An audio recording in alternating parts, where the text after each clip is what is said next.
Alhamdulillah wassalatu wassalamu ala rasulillah la hawla wa la quwata illa billahil aliyyil azim. Subhanaka la ilma lana illa ma'alamtana innaka antal alimul hakim. Mari kita awali dengan membaca sebagian dari zikir pagi bersama-sama. 1, 2, 3. Allahumma bika asbahna wa bika amsayna wa bika nahya wa bika namut wa ilaika nusyur. Allahumma anta rabbi la ilaha illa anta khalaqtani wa ana abduka wa ana ala ahdika wa wa'dika mastata'tu a'udzu bika min syarri ma sana'tu abu'u laka bi ni'matika alayya wa abu'u bi dhanbi faghfirli fa innahu la yaghfiru dzunuba illa anta. Allahumma inna nas'aluka ilman nafi'an wa rizqan tayyiban wa amalan mutaqabbala. Allahumma inna nas'aluka al-huda wat-tuqa wal-afafa wal-ghina. Min ilmin la yanfa' wa min qalbin la yakhsha wa min nafsin la tasba' wa min du'ain la yustajabu lah. Raditu billahi rabba wa bil islami dina wa bi muhammadin nabiyya wa rasula. Rabbi zidna ilma warzuqna fahma, amin ya rabbal alamin. Segala puji milik Allah, salawat bertangkaikan salam teruntuk baginda mulia Rasulullah Muhammad sallallahu alaihi wasallam. Allahumma salli wa sallim wa zid wa an'im wa barik alaih. Sahabat, coba dicek suaranya masuk seperti normal atau mungkin ada yang belum masuk suaranya, silakan dicek, ditulis di kolom komentar. Hadirin, mari luruskan niat, mari bulatkan tekad. Hari ini kita mau membahas tentang Al-Qur'an suratul Baqarah ayat 158. Masuk di Instagram, masuk mas, di Instagram, masuk di Instagram, coba dicek, masuk sahabat-sahabat Instagram, tulis di kolom komentar. Mari kita tilawah ayat 158. A'udzu billahi minasy syaithanir rajim.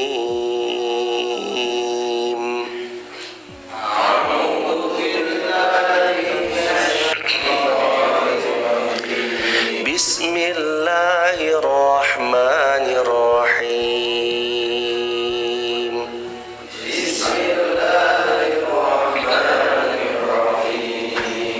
Sudah ketemu? Innas safa wal marwata min sya'airillah.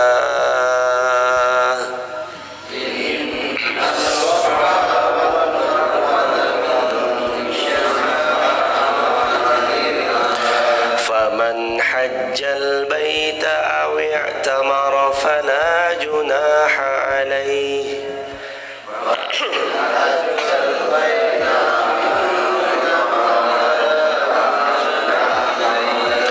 fala junaha alayhi an yattawafa bihima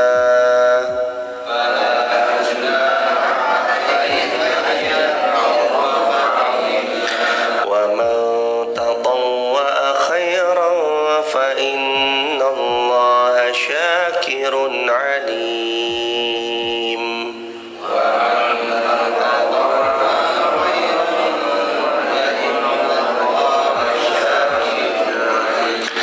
Innal ladzina yaktumuna ma anzalna minal bayyinat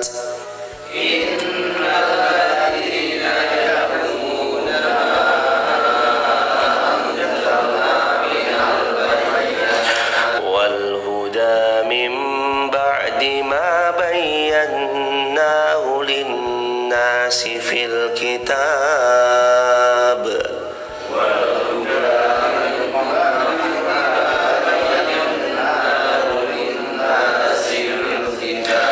ulaika yal'anuhumullah wa yal'anuhumul la'inun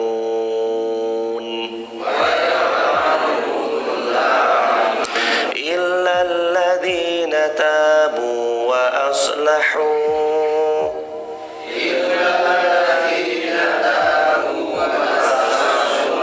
تبينوا فأولئك أتوب عليهم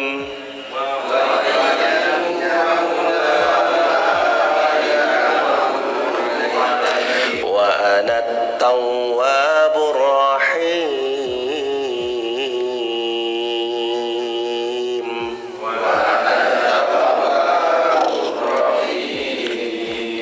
Ayat 158 Allah berfirman, sesungguhnya Safa dan Marwah adalah sebagian daripada syiar-syiar Allah Subhanahu wa taala. Maka barang siapa yang beribadah haji ke Baitullah atau berumrah, maka tidak ada dosa baginya mengerjakan sa'i di antara keduanya. Safa Marwah, Safa Marwah, Safa Marwah. Jarak antara keduanya sekitar kisaran 700-an meter. Dan barang siapa yang mengerjakan suatu kebaikan dengan kerelaan hati, dengan ikhlas, maka sesungguhnya Allah maha mensyukuri kebaikan dari apa yang hambanya lakukan, dan Allah maha mengetahui apa yang hambanya kerjakan. Hadirin jamaah yang dirahmati Allah Subhanahu wa taala, Safa Marwah itu awalan daripada kisah yang masyhur adalah kisahnya Ibunda Hajar bersama Nabiullah Ismail alaihi salam. Ketika Nabi Ibrahim membawa keduanya, yakni Siti Hajar dan Ismail, ke sebuah lembah ghairi dzi zar'in 'inda baitikal muharram, yang tandus, yang enggak ada tanda-tanda kehidupan di atasnya, 'inda baitikal muharram, di dekat Ka'bah. Lalu Nabi Ibrahim meninggalkan beliau. Beliau bertanya, wahai Ibrahim, kenapa saya ditinggal? Nabi Ibrahim jalan. Wahai Ibrahim, kenapa saya ditinggal? Kata Siti Hajar, jalan terus. Wahai Ibrahim, Allah amaraka bihada? Wahai suamiku sayang Ibrahim, apakah Allah yang memerintahkanmu untuk meninggalkanku di sini besar? Jawaban Nabi Ibrahim, iya, Allah yang memerintahkanku untuk meninggalkan kamu berdua di sini. Terus kata Ibunda Hajar, kalau begitu Allah nggak akan pernah menelantarkan saya. Catat baik-baik hadirin, mental orang beriman itu, dia yakin sama Allahnya bahwa Allah nggak pernah menelantarkan dia, sekalipun yang ada di hadapannya ghairi dzi zar'in, tanah tandus yang tidak ada tanda-tanda kehidupan, 'inda baitikal muharram, yang ada dekat Ka'bah. Walaupun tanda kehidupan nggak ada, walaupun tanahnya tandus, walaupun sepertinya mustahil hidup di sini, walaupun sepertinya nggak mungkin hidup di sini, tapi orang beriman punya yakin kepada Allah. Allah amaraka bihadza? Apakah Allah yang memerintahkanmu wahai Ibrahim? Iya. Jawab Nabi Ibrahim. Kata istri beliau, kalau begitu Allah nggak akan menelantarkanku dan anak kita. Akhirnya Nabi Ibrahim pergi kembali, dan beliau tinggal berdua bersama putra beliau Ismail alaihissalam. Panas, gersang, bebatuan, padang pasir, nggak ada tanda-tanda kehidupan hadirin. Sekarang enak, hotel di mana-mana, minimarket di mana-mana, hypermart di mana-mana, mau beli buah apa juga ada di sana. Mau beli jus aus ada banyak di sana. Mau nginep di dalam hotel adem, nggak panas hotelnya. Hadirin jamaah yang dirahmati Allah, beliau lalu terus kemudian mendapati Ismail haus. Karena ingin mencari minuman untuk Ismail, Nabiullah alaihi salam, Siti Hajar pun terus pergi ke Bukit Safa. Jadi Safa itu perbukitan, kalau sekarang nggak bisa diakses. Waktu 2014 kami ke sana, 2015 kami ke sana, 2014-2015 masih bisa dipegang, masih bisa dinaiki di atasnya. Tapi kalau sekarang dipagar sama pagar kaca, jadi nggak bisa. Orang mau naik ke Bukit Safa itu udah nggak bisa. 2014, 2015 masih bisa, sekarang dipagar. Dan kita bisa lihat, itu pun udah dimelamin, udah dilapisi kayak lilin gitu jemaah. Karena Ada sebagian oknum yang nyongkel Bukit Sofa, dicongkel, dimasukin, dicongkel, dibawa. Dia anggap kalau membawa batu itu akan apa. Nah, mewaspadai kemusyrikan yang terjadi, dipagerlah terus kemudian Bukit Sofa, Bukit Marwah. Waktu itu Bunda Hajar naik ke Sofa. Dilihatnya Sofa itu ada air, ternyata sampai di sana fata morgana. Panas, saking panasnya bergelombang, seolah ada airnya. Fata morgana. Dari tingginya Bukit Sofa dia lihat ke Bukit Marwah, kayaknya ada air bergelombang. Begitu sampai ke Marwah, fata morgana. Terus begitu jemaah, Sofa, Marwah, Sofa, Marwah, Sofa, Marwah selama 7 kali, atau bahkan ada beberapa asar yang mengatakan lebih daripada itu. Tapi Allah karuniakan rezeki bukan dari ikhtiarnya Bunda Hajar, tapi Allah karuniai rezeki di dekat kakinya Nabi Ismail alaihi salam mancurlah air. Air itu lalu kemudian didekati oleh Bunda Hajar. Bunda Hajar kemudian mengucapkan zam zam. Apa artinya? Zam zam, berkumpullah. Akhirnya terus dibuat kayak semacam supaya air itu berkumpul, supaya pinggiran-pinggirannya itu dibuat agak lumayan tinggi supaya air itu berkumpul di situ. Menjadi sebuah sumur-sumur kecil yang nanti menggenang sampai tinggi airnya. Bunda Hajar terus kemudian ngambil air dengan mudahnya. Ada riwayat juga yang mengucapkan bahwasanya itu adalah hentakannya, itu tentu kehendaknya Allah Subhanahu wa taala lewat wasilah hentakannya Nabi Ismail. Ada yang mengatakan bahwasanya malaikat atas perintah Allah mengizinkan atau membuat air itu keluar dari dekat posisinya Nabi Ismail alaihissalam. Akhirnya keluarlah air zam, air terbaik di muka bumi. Hikmah jemaah, ada hikmah. Kadang rezeki Allah itu datang tidak melulu lewat apa yang sedang kita usahakan. Kadang kita usahanya A dan B, Allah karunia rezeki lewat C. Kadang kita usahanya C dan D, Allah karunia rezeki lewat F. Itulah rezeki. Ada ayat berbunyi At-Talaq, ayat yang ketiga.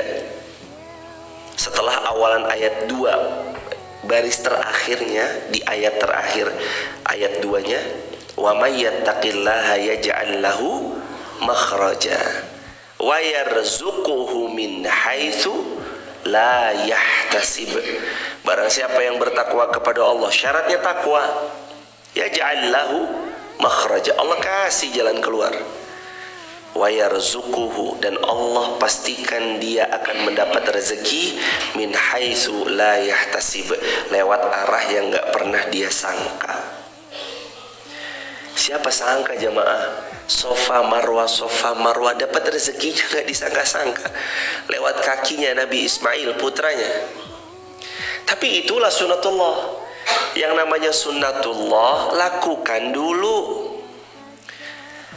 Catat di kolom komentar ya sahabat, takdir milik Allah, doa dan usaha terbaik milik kita.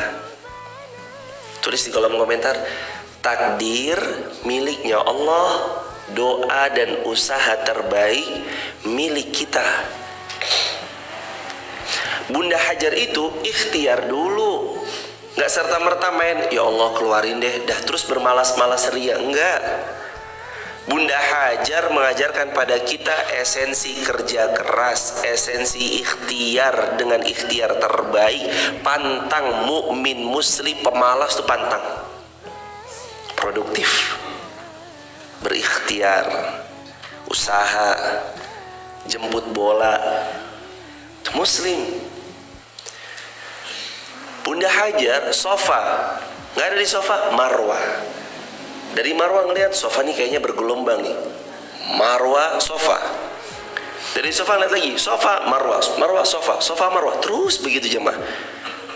Ini esensinya Allah mengajarkan pada kita ikhtiarlah. Ikhtiarlah. Jangan sampai nggak ikhtiar. Yang sering kita bawakan apa? Pemalas, sukanya tidur, disuruh kerja nggak mau, sukanya meminta. Tapi kalau buat status semua akan indah pada waktunya, ya nggak mungkin hadirin.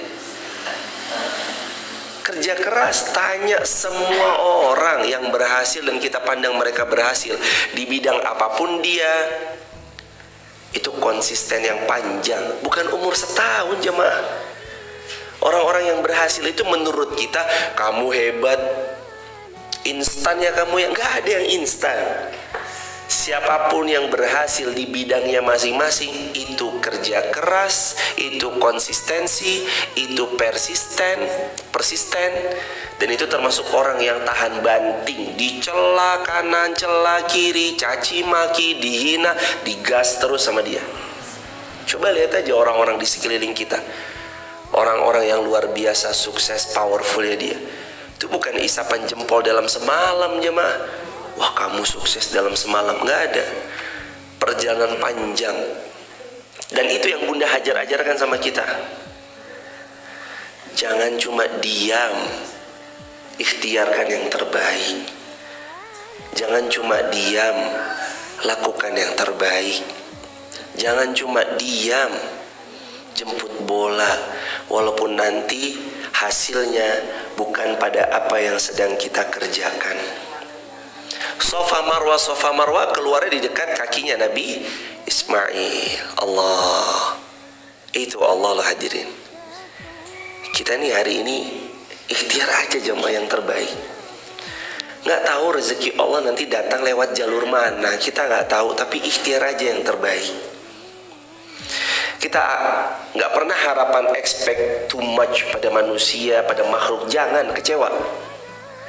Pokoknya ikhtiar aja yang terbaik, hanya berharap aja wajahnya Allah, hanya berharap aja ridhonya Allah. Pokoknya hanya Allah, Allah dan Allah aja. Jangan sama manusia, jangan sama orang kaya, jangan sama orang yang punya jabatan, jangan sama siapapun yang kita rasa kayaknya dia bisa bantu kita deh. Pasti kecewa, pasti kecewa. Cukup Allah. Hasbunallah wa ni'mal wakil, ni'mal maula wa ni'man nasir. Bunda Hajar ditinggal suaminya biasa aja loh jemaah. Ibrahim, apa kamu mau meninggalkan kita berdua? Ya. Allah amaraka bihada. Apakah Allah yang memerintahkan kamu untuk hal ini? Ya. Oke, kalau gitu Allah nggak akan melantarin saya. Kan perkataannya itu sama kalau kita hari ini mengatakan kurang lebih, Allah perintahkan saya ini, jelas. Ada ayatnya, ada teladan dari baginda Nabi lewat qauliyah, fi'liyah, takririyah ataupun himmah. Ada riwayat apa? Bukhari, Muslim, Abu Daud, Tirmidzi, Nasai, Ibnu Majah dan riwayat-riwayat yang lainnya. Oke, kalau begitu selama Allah dan Rasulnya perintahkan untuk saya lakukan, saya lakukan. Begitu kan? Bunda Hajar kan begitu. Allah amaraka bihaza ya Ibrahim, suamiku sayang, apakah Allah yang memerintahkan kamu begini untuk meninggalkan kami berdua di sini? Ya, udah. Nggak pakai nanya, kenapa? Kan ini tandus, emang nggak ada wilayah yang lebih bagus? Apa nggak nanya, udah. Kalau Allah perintahkan hambaku ini ya lakukan. Nabi SAW teladankan hambaku begini ya lakukan. Lihat, selama kita taat pada Allah, yarzuquhu min haitsu la yahtasib. Allah akan kasih hadiah berupa rezeki lewat arah yang gak pernah kita sangka. Dan itu janji Allah. Maka dari pelajarannya Bunda Hajar kita harus mengambil, memetik hikmah bahwa takdir itu milik Allah, doa dan usaha milik kita. Ayo jemaah, berdoalah banyak-banyak, doamu pasti dikabul. Mintalah pada Allah, permintaanmu pasti diperkenankan. Bukankah Nabi SAW bersabda riwayat Tirmidzi, sal tu'tah, minta kamu kepada Allah, Allah pasti beri apa yang kau pinta. Memohonlah, permohonanmu gak akan pernah Allah tolak, pasti Allah perkenankan. Berikhtiarlah sebaik yang kita bisa ikhtiarkan. Allah itu zat yang maha mengetahui apa yang hambanya kerjakan. Kita punya angan itu tinggi, tapi sujud kita hanya pendek-pendek saja. Impianmu tinggi, doamu juga harus tinggi. Impianmu tinggi, ikhtiarmu juga harus tinggi. Impianmu besar, apa yang kamu lakukan juga harus besar. Dan ini tentang konsistensi. Man sabata nabat. Siapa yang konsisten, dia akan tumbuh. Kita nggak tahu apa yang akan membuat kita nanti, oh ternyata tahun lalu demi tahun lalu membuat kita di hari ini. Tapi itu waktu panjang hadirin. Dan pertolongan Allah itu akan datang di waktu yang tepat. Yakin hadirin satu ini, pertolongan Allah akan datang di waktu yang tepat. Nggak pernah salah pertolongan itu, pasti tepat. Tepat waktu, saat kita benar-benar membutuhkan, saat kita benar-benar paling menginginkannya, itu akan datang tepat waktu. Pertolongan Allah selalu begitu. Apalagi yang mau kita ragukan? Ini bukti nyata. Bunda Hajar, Safa Marwah dikasih di jalur yang lain. Udah, tugas kita tuh ikhtiarlah, bekerja keraslah, lakukanlah yang terbaik wahai hamba-hambaku. Urusan rezeki aku nanti akan datangkan lewat arah yang mungkin kamu tidak pernah menyangka rezeki itu datang lewat arah itu. Lakuin aja yang terbaik. Saya emang nggak pantas nih, harusnya saya tuh lebih daripada ini. Udah, lakuin aja yang terbaik. Kita kerja di satu tempat kerja, digaji cuma sekian. Taruhlah misalkan UMR Wonosobo 15.000. 15.000. UMR Wonosobo 1.815.000 rupiah. Tapi Anda bekerja seolah Anda digaji 10 juta. Itu nanti yang 8,2 juta sekiannya itu yang menggenapkan Allah. Gak usah mikirin harus datang dari perusahaan. Perusahaan ini harusnya bayar saya sekian. Udah, lakuin aja yang terbaik. Yarzuquhu min haitsu la yahtasib. Kalau kita gaji ya 1,8, tapi kita bekerja seperti orang yang pantas digaji 10 juta, 8,2 jutanya Allah yang menggenapkan.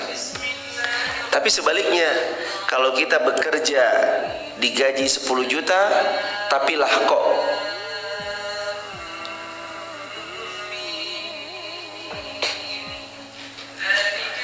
misalkan kita hadirin jamaah dirahmati Allah bergaji 10 juta, tapi lah kok kerjaannya itu seperti orang-orang yang bekerja digaji. Bisa ibu?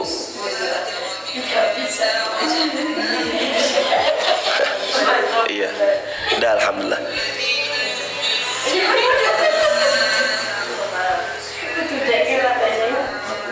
Gak apa ibu, dimatiin aja. Dimatikan aja. Atau handphonenya dipencet lama begini bu, dipencet lama bude.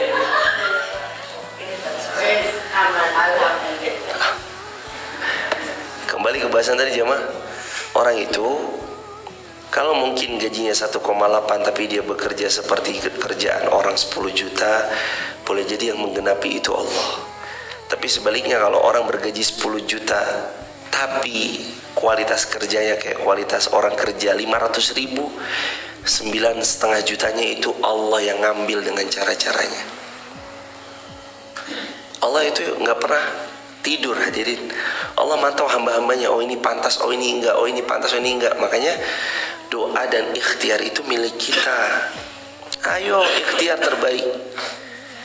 Inna Safa wal Marwata min sya'airillah. Peristiwa Safa Marwah itu termasuk syiar agama Allah.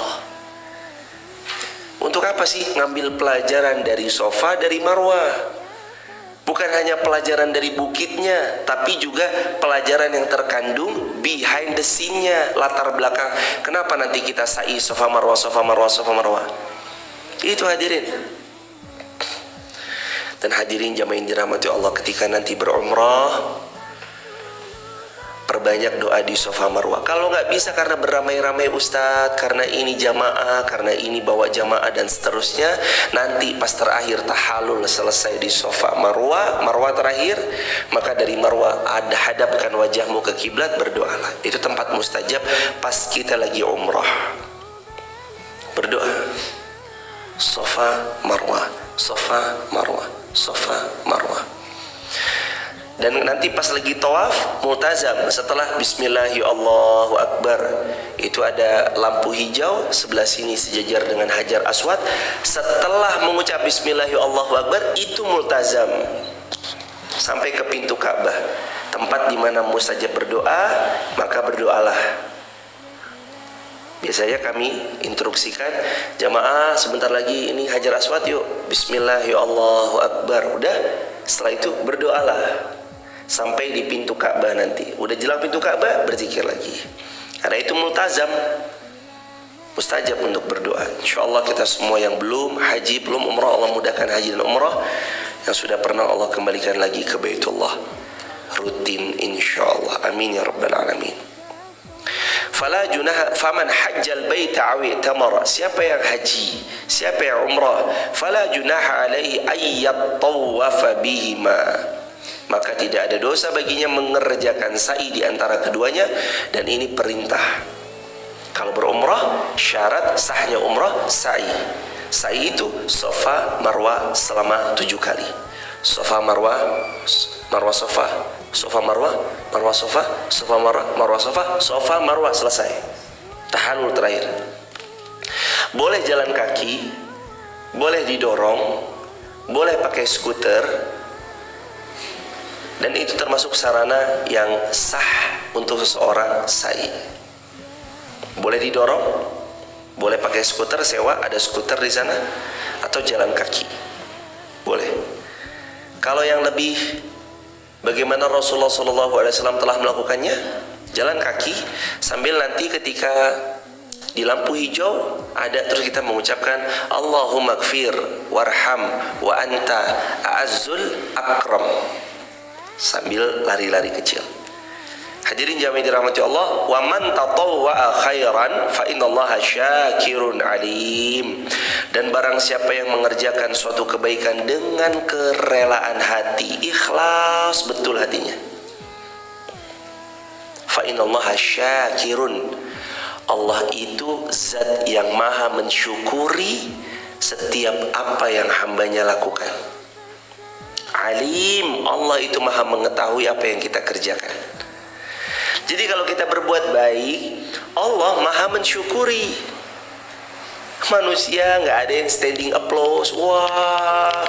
Manusia nggak ada yang ngucapin terima kasih ya mas, jazakumullah khairan ya mas.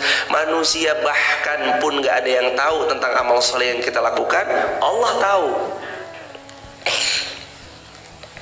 Manusia nggak ada yang bersyukur tentang kebaikan yang kita lakukan kepadanya. Allah zat yang maha mensyukuri apa yang hambanya lakukan. Tenang hadirin, kita nih harus punya prinsip. Aku tahu walaupun manusia tidak pernah berterima kasih padaku, tapi aku punya Allah, zat yang maha berterima kasih kepada setiap hamba-hambanya saat hambanya beramal saleh. Coba bayangin, innallaha syakirun alim, Allah maha mensyukuri kebaikan yang dilakukan tiap hamba-hambanya. Aku tahu manusia pujiannya hanya sebatas itu-itu saja, tapi Allah selalu sempurna balasan-balasannya. Hadirin jamaah dirahmati Allah, beramal salih bukan untuk manusia. Beramal salih itu untuk Allah Azza wa Jalla. Beramal salih bukan untuk dapat ucapan terima kasih dari manusia. Perbaiki hati kita, kadang kita pengen banget diucapin terima kasih ya gitu. Udah hadirin, gak perlu. Mau dia ucap terima kasih ya silahkan, mau dia gak terima kasih ya silahkan. Kan kita fokusnya Allah, bukan pujian manusia, bukan terima kasih manusia. Kan kita tujuannya Allah. Kalau hanya sekedar dapat tujuan terima kasih dari manusia, nanti Allah nggak dapat, rugi besar. Sejauh apa sih manusia memuji? Manusia memuji hanya sebatas lisan, dan pujian manusia tidak akan berdampak apapun dalam hidup kita. Kalau pujian Allah lain, hadirin. Pujian Allah bisa menghadirkan ampunan Allah untuk seorang hamba. Dosa-dosanya dihapuskan, mengundang cintanya Allah, menghadirkan kasih sayangnya Allah, rahmatnya Allah, dan dengan rahmatnya Allah seorang hamba bisa masuk ke dalam syurganya Allah. Itu pujian yang harus dicari. Pujian manusia sebatas lisan, gak membuat kita kenyang, gak membuat kita jadi lebih baik, belum tentu juga. Tapi pujian Allah sudah pasti mengampunkan, membuat kita terampuni dosa-dosanya, membuat kita insya Allah masuk ke dalam syurganya Allah. Ayat berikutnya, ayat 59. Ayat 159. Allah berfirman yang artinya, sesungguhnya orang-orang yang menyembunyikan apa yang telah Allah turunkan berupa keterangan-keterangan yang jelas dan petunjuk-petunjuk setelah kami menerangkan kepada manusia dalam Alkitab, mereka itu yang dilaknat Allah dan dilaknat pula oleh semua makhluk yang dapat melaknat. Garis bawahi. Innal ladzina yaktumuna ma anzalna minal bayyinat wal huda. Orang-orang yang menyembunyikan ayat-ayat Allah setelah datang petunjuk, wal huda, dan pemberi arahan serta petunjuk juga maknanya huda. Minal bayyinati wal huda, datang petunjuk yang jelas, dan hudan, pemberi petunjuk juga. Hadirin, jangan disembunyikan ayat Allah mah. Jangan mentang-mentang kita masih melakukan dosa terus kita sembunyikan ayat-ayat Allah. Mentang-mentang masih melakukan riba terus disembunyikan ayat-ayat riba, ditutup ayat-ayat riba. Jangan. Karena alasannya nggak enak, nggak enak sama manusia, akhirnya ayat Allah disembunyikan sama dia. Jangan. Ayat Allah itu ditampakkan manusia, tapi nanti nggak terima gitu loh. Ayat Allah itu sampai kapanpun relevan, jangan disembunyikan, apalagi di blend. Wala talbisul haqqa bil batil wa taktumunal haqqa wa taktumul haqqa wa antum ta'lamun. Al-Quran surah Al-Baqarah ayat 42. La talbisul haqqa bil batil, jangan pernah mencampur adukan antara yang hak dan yang batil. Barang hak itu bilang haq, batil ya bilang batil. Innal ladzina yaktumuna, sesungguhnya orang-orang yang yaktumuna, mereka menyembunyikan. Jangan disembunyiin hadirin. Ayat-ayat Allah tampakkan, beritahu sama yang lain. Ayat Allah ya ayat Allah. Jangan sekali-kali kita menyembunyikan. Efeknya apa sih? Efeknya apa kalau kita menyembunyikan ayat-ayat Allah?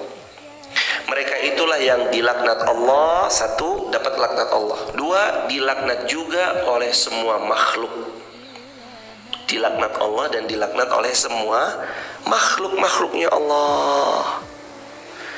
Gara-gara apa orang itu mendapat laknatnya Allah? Gara-gara menyembunyikan ayat-ayatnya Allah. Jangan disembunyikan.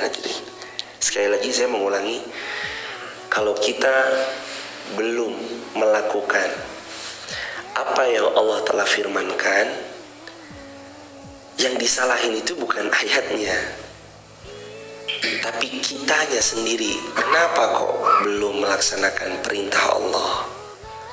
Jadi bukan ayat yang disalahin. Wah, ayatnya nggak relevan nih, ayatnya nggak guna. Na'udzubillah, jangan bilang begitu hadirin. Kita yang belum bisa mengamal, kita yang harus koreksi diri. Kenapa belum menutup aurat dengan sempurna? Kitanya. Kenapa masih riba? Kitanya. Kenapa masih pacaran? Kitanya. Yang harus diperbaiki itu kitanya, bukan ayatnya. Ayat ini sampai hari kiamat gak akan berubah. Ayat Allah sampai hari kiamat gak akan pernah berubah. Yang harus diperbaiki, direnovasi, itu bukan ayat Al-Quran, tapi kitanya. Kita yang belum bisa menjauhkan yang buruk, belum bisa menjauhkan yang Allah haramkan, maka kitanya yang perlu diperbaiki, hadirin. Jangan sampai malah menutupi. Karena kita masih berbuat dosa itu, kita tutupi, kita sembunyikan. Innalladzina yaktumuna, orang-orang yang menyembunyikan ayat-ayat Allah padahal datang petunjuk-petunjuk Allah, mereka adalah orang-orang yang Allah katakan ulaika yal'anuhumullahu wa yal'anuhumul la'inun. Mereka itulah orang-orang yang mendapat laknat besar dari Allah, dan mereka akan dilaknat oleh semua makhluk yang bisa melaknat. Ta'udzubillahi min dzalik. Ayat berikutnya Allah beri pengecualian, illa, kecuali alladzina tabu wa aslahu wa bayyanu, kecuali orang-orang yang tabu. Apa makna tabu? Orang-orang yang bertaubat. Jadi ada pengecualian nih. Mereka dulu pernah menyembunyikan ayat-ayat Allah karena mungkin mereka mau dibayar. Tolong ya, jangan sampaikan tentang riba. Saya titip ini 8 juta buat Mas, tapi jangan sampaikan riba ya. Terus cuma karena cuan itu sebentar, semata, kecil, yang gak ada harganya jika dibandingkan dengan surganya Allah itu, dia menyembunyikan ayat-ayat yang sebenarnya Allah telah firmankan, lalu terus kemudian dia bertaubat, maka ini pengecualian. Illalladzina tabu, kecuali orang-orang yang pertama taubat, kecuali orang-orang yang bertobat. Wa aslahu, apa makna aslahu? Alhamdulillah. Yahdikumullahu istibalakum. Wa aslahu, dan mengadakan perbaikan. Artinya mengadakan perbaikan itu apa? Memperbaiki dirinya, memperbaiki kekeliruannya, bertaubat dengan taubatan nasuha, itu tabu. Wa aslahu wa bayyanu, apa makna bayyan? Lalu terus kemudian mereka menerangkan kebenaran yang sebenar-benarnya. Jadi mereka taubat, yang kedua memperbaiki diri dari kesalahannya, yang ketiga menerangkan mana yang benar. Nah ini syarat ya hadirin. Siapa-siapa yang dia mau berlepas diri dari kekeliruannya di masa lalu, dia harus melaksanakan apa yang Allah perintahkan, menerangkan ke publik bahwa dia telah berlepas diri. Ini keliru, saya berlepas diri dari kekeliruan saya yang satu ini. Contoh, ada public figure, dulu dia mengajak orang-orang untuk mendedahkan auratnya. Saat ini dia sudah bertobat. Maka saat dia bertobat, yang pertama tabu, dia harus bertobat dengan taubatan nasuha. Yang kedua wa aslahu, dia harus memperbaiki dirinya pasca taubat. Yang ketiga wa bayyanu, dia harus menerangkan ke publik bahwa dulu saat fase-fase hidup di mana dia mengajak mereka pada keburukan, fans-fansnya untuk turut serta membuka aurat dan segala bentuk macam-macamnya, dia terangkan, mohon maaf, dulu saya mengajak Anda untuk lalai, dulu saya mengajak Anda untuk memaksiati perintah Allah. Sekarang saya sudah bertobat, dan saya sekarang mengajak Anda untuk kembali ke jalan Allah, dan saya berlepas diri dari apa yang dulu pernah saya lakukan. Harus begitu, diikrarkan. Anda yang sekarang udah berhenti dari riba, saat ketemu sama teman-teman Anda, bilangin, jelasin, mohon maaf, saya udah gak riba-riba lagi. Saya tahu itu salah, sebagaimana Allah haramkan di Quran Al-Baqarah 275, wa harramar riba. Maka daripada itu, mulai sekarang saya berlepas diri. Kalau ada orang-orang yang terinspirasi, pernah mengikuti jejak-jejak saya, dan saya berlepas diri dari itu semua. Wa bayyanu, dia terangkan yang benar itu yang mana, diterangkan jemaah. Karena orang itu adalah ayat bagi yang lain. Kita kira kita itu bukan siapa-siapa. Salah. Kita ini dipantau. Teman memantau temannya. Lo hadirin, teman-teman kita itu boleh jadi mantau kita loh jemaah. Tapi mereka memantau dengan caranya sendiri. Mereka kepoin kita. Dia sekarang punya ini. Wah, status-status kita diikutin semuanya.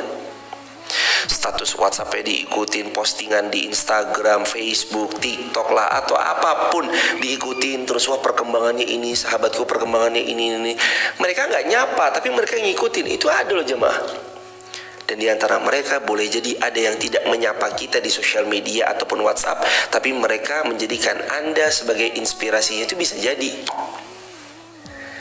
Mereka nggak nyapa kita di WhatsApp, tapi mereka menjadikan Anda sebagai inspirasinya. Lah kalau baik, jadi pahala jariah. Kalau buruk, kata Rasulullah, man sanna fil Islam sunnatan Man sanna fil Islam sunnatan sayyi'ah kana lahu wizr wa wizru man amila biha min ghairi ayan kusam min auzarihim syai'. Siapa yang mencontohkan teladan keburukan, dia panen dosa seperti orang yang melakukan tanpa dikurangi dosa orang yang melakukan, dan itu menjadi dosa jariah untuk dia. Na'udzubillah. Maka orang kalau mau taubat, bertobatlah taubatan nasuha. Wa aslahu, perbaiki diri kita setelah kita bertobat. Yang ketiga, wa bayyanu. Apa makna bayyan? Menjelaskan. Maaf ya, dulu keliru, saya udah bertobat. Maaf ya, itu dulu, sekarang saya udah enggak di masa itu. Maaf ya, itu masa lalu saya. Tapi sekarang saya sudah nggak ada di masa lalu saya yang itu. Saya ya ini aku sekarang, yang kalian lihat sekarang ini. Dan hadirin, jangan cari-cari masa lalunya orang. Nggak usah ngungkit-ngungkit masa lalunya orang. Tiap kita tuh punya masa lalu yang kelam. Tiap kita punya masa lalu yang nggak enak. Nggak usah diungkit-ungkit, karena setiap orang pasti punya masa lalu. Masa lalu kita macam-macam. Masa lalu kita aneh-aneh. Masa lalu kita mungkin ada yang dosa-dosa besar pernah dilaluinya. Dosa-dosa besar pernah dilakukannya, mulai dari dosa syirik, membunuh, zina, dan yang lain-lain. Tapi itu kan masa lalu. Dan ini indahnya Islam. Islam itu tidak pernah memandang seseorang dari masa lalunya. Yang Islam pandang bagaimana dia hari ini dan akan seperti apa dia menutup kehidupannya. Innamal a'malu bil khawatim. Sesungguhnya amal-amal itu tergantung kepada penutupnya. Khawatim, akhir hidupnya. Seperti apa kita mau nutup akhir hidup kita? Kita mau nutup hidup kita kayak apa hadirin? Kita mau mencatatkan diri kita nih di bidang apa? Ahli apa? Ahli tahajud, ahli sedekah, ahli puasa, ahli ngaji, ahli ta'lim, ahli subuh syuruk, yang setiap subuh kalau bisa nggak pernah terlewat. Kita mau nancepin nama kita di mana? Tancepin nama itu hadirin. Jangan pulang ke pangkuan Allah kosong melompong gitu loh. Waktumu pakai buat apa? Habis buat ngegame ya Allah. Waktumu habis buat apa? Dunia ya Allah, cari cuan ya Allah. Gak cukup apa jemaah? Bisa buat makan segelas, bisa buat minum segelas air, makan satu piring nasi. Loh, kita ini butuhnya berapa emangnya? Sampai-sampai hidup kita pikir cuma cuan. Manusia yang kaya itu adalah manusia yang punya rasa cukup. Tahu cukupnya di mana. Karena kita kalau ngikutin dunia itu nggak ada habisnya. Nggak ada habisnya jemaah. Maka hadirin jamin dirahmati Allah. Bertaubatlah kepada Allah. Wa aslahu, lalu kemudian perbaiki diri kita setelah bertobat. Yang ketiga, wa bayyanu. Apa maknanya bayan? jelaskan. Dulu maaf ya, saya salah, sekarang saya tobat. Maaf ya, dulu saya ngajak kamu lalai, joget-joget, sekarang saya nggak mau ngajak kamu joget-joget lagi, saya mau ngajak kamu kepada kebaikan. Maaf dulu ya, saya ngajak kamu membuka aurat, sekarang saya udah bertobat, saya berlepas diri. Bayanu, terangkan, jelaskan. Lalu kemudian Allah Subhanahu wa taala berfirman, faulaika atubu alaihim wa ana tawwabur rahim. Mereka itulah yang aku terima taubat-taubatnya, dan akulah zat yang maha penerima taubat lagi maha penyayang. Allahu Akbar. Jadi kalau kita taubat, memperbaiki diri, lalu terus kemudian kita menjadi orang yang menjelaskan pada yang lain bahwa dulu kita pernah keliru dan sekarang kita sudah taubat dari itu.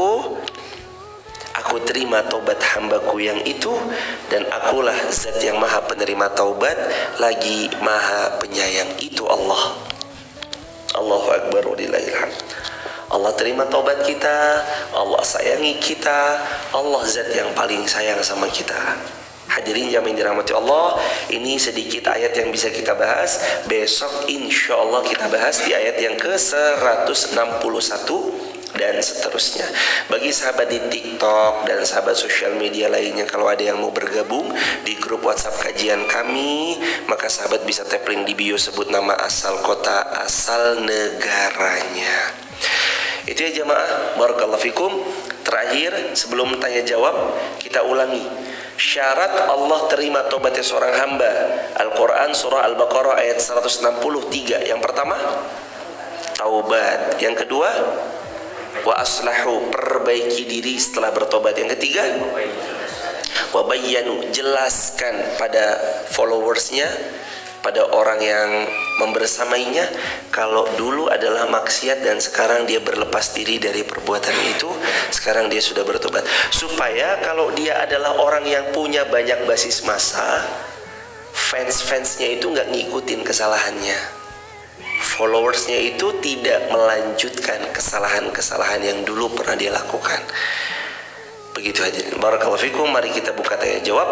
Allahu a'lam bishawab. Bagi sahabat yang mau bersama di grup WhatsApp kajian saya, sahabat bisa tap link di bio ya, sebut nama, asal kota, asal negaranya. Barakallahu fikum.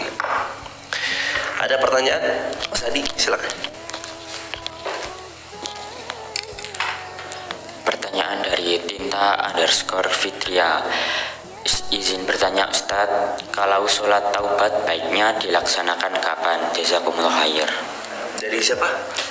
Tinta Fitria. Dari Tinta Fitria. Semoga Allah memuliakan ibu, sekeluarga besar, dan seluruh kaum muslimin yang hadir di TikTok, YouTube maupun yang lain, dan Masjid Fatimah Garung. Semoga Allah mudahkan urusannya dunia akhirat, dibahagiakan dunia akhirat.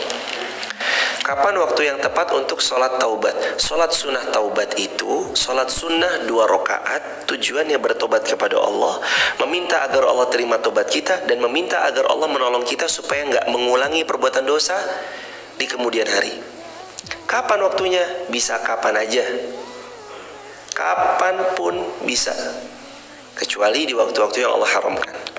Karena sholat sunnah taubat tidak terikat tempat, tidak terikat waktu. Kalau sholat sunat tahiyatul masjid terikat tempat, di masjid ketika masuk. Sholat sunat syukril wudu terikat waktu, karena waktunya adalah setelah wudu. Sholat tahajud duha terikat waktu, waktunya duha, waktunya tahajud. Begitu hadirin. Tapi kalau sholat sunat taubat, sholat sunat hajat, sholat sunat istikharah, itu kapanpun boleh. Begitu. Barakallahu fikum. Semoga terjawab. Allahu a'lam bishawab. Pertanyaan last one dari TikTok. Menyimak Ustadz sambil nyiapin sarapan keluarga. Masya Allah, ahlan. Mohon diumumkan untuk jadwal Ustadz yang di Jakarta. Dari Maya Yani 466. Oh iya, Masya Allah, tabarakallah. Ini sekalian terakhir, Mas, boleh pinjam sebentar? Jamaah yang dirahmati Allah, insya Allah kita akan safar hari ini ke Jogja. Jam asar, pada asar, di rumahnya Ibu Erin di Jogokarian. Ibu Erin Jogokarian sampai jam 5 sore atau setengah 6. Maghribnya sampai jam setengah 9 malam di teras dakwah. Lalu Kamis subuh syuruknya di Masjid Jogokarian. Kamis subuh besok. Jadi hari ini Elena, lalu terus kemudian sorenya di rumah Ibu Erin Jogokarian, lalu di teras dakwah, malamnya maghrib sampai jam setengah 9. Kamis paginya ya Mas, mohon izin, Kamis subuh syuruknya besok kita di Jogokarian. Lalu Kamis duhanya ada pertemuan terbatas di Magelang. Lalu Kamis terus Jumat subuh syuruk di sini. Jumat ba'da subuh syuruk kami langsung safar ke Jakarta. Nah, buat teman-teman yang ada di Jabodetabek, Jakarta dan seterusnya, kalau teman-teman berkenan mau silaturahmi, insya Allah hari Sabtu kita akan ada lagi silaturahmi bareng UIR di kediaman orang tua kami di Depok Kubah Mas, atau nanti sentralnya di Masjid Al-Ihya Komplek Marinir. Insya Allah kita akan silaturahmi. Nanti posternya saya share ya di grup sahabat TikTok dan sahabat sosial media. Nanti untuk posternya kami share di grup sahabat UIR. Buat sahabat yang mau bergabung di grup, bisa tap link di bio, sebut nama, asal kota, asal negara. Untuk yang di Jakarta, hari Ahad ada di Masjid Jenderal Sudirman. Masjid apa ini namanya? Sebentar dah jemaah. Sebentar. Ada di Masjid Agung Sisingamangaraja Kebayoran hari Ahad. Insya Allah ada di Masjid Agung Sisingamangaraja Al-Azhar Jakarta Selatan, itu hari Ahad jam 1 sampai jam 3 sore. Sebelum itu ada di Gedung Jenderal Sudirman di WTC. Pokoknya nanti saya share aja di grup. Saya share di grup nanti jadwalnya. Termasuk silaturahmi, nanti yang mau silaturahmi insya Allah nanti di kediaman di Jakarta, begitu, atau di Masjid Al-Ihya yang kemarin. Teman-teman yang kemarin udah silaturahmi bareng UIR itu di Masjid Al-Ihya, makasih udah datang pada episode 1-nya. Nanti kita buat silaturahmi episode 2 di Masjid Al-Ihya Komplek Marinir insya Allah. Subhanakallahumma bihamdika asyhadu an la ilaha illa anta astaghfiruka wa atubu ilaik. Rabbana atina fid dunya hasanah wa fil akhirati hasanah wa qina adzabannar. Alhamdulillahirabbil alamin.